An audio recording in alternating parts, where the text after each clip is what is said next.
ये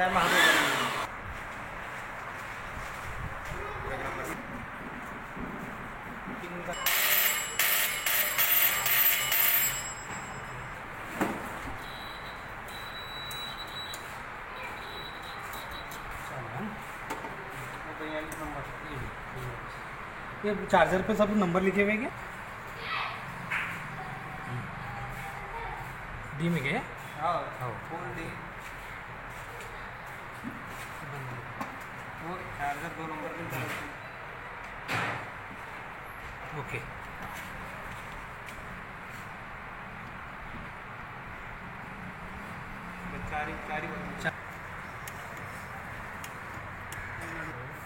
ये एक में चालू करा, एक ही बटन में? नहीं, ये इससे चालू नहीं हो रहा? नहीं चालू।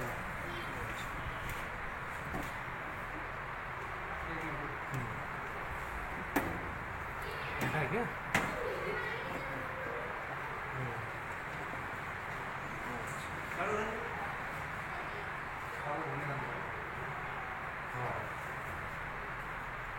हरारत से घूम रहा था।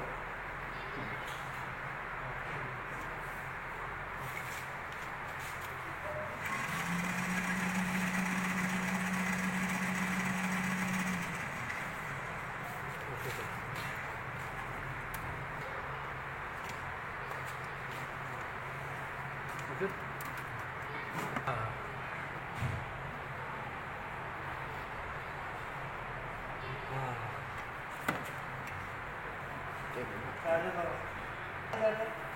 एक लगा हुआ है, एक बटन हाँ है चालू। ये नहीं काम कर रहा। एक ही ये क्या है?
मैं इंचार्ज मुख्याध्यापक ज़िला परिषद उर्दू लड़कियों का मदरसा नंबर 1 कासुदा तालुका एंडोल जिला जलगांव तरफे मैं शुक्रिया अदा करना चाहता हूँ यहाँ पर आए हुए जो कारागिर है उनका, और जिस कंपनी ने हमें ये साइंस लैब मंजूर किया है और दिए, मैं उनका तहे दिल से हमारी स्कूल की जानिब से, हमारी व्यवस्थापन समिति की जानिब से, हमारी स्कूल के अध्यक्ष की जानिब से और मैं इंचार्ज हेडमास्टर शेख सलीम, हम तमाम ही बच्चों की जानिब से जो है इस कंपनी का, इसका नाम हरित हाउस जो है ये है, जिन्होंने हमें इनोवेटिव साइंस लैब जो मंजूर करके दिया है। तो मैं हमारी पंचायत समिति की जानिब से भी, हमारी व्यवस्थापन समिति की जानिब से और हमारी स्कूल की जानिब से इनका बहुत बहुत धन्यवाद व्यक्त करता हूँ और शुक्रिया अदा करता हूँ।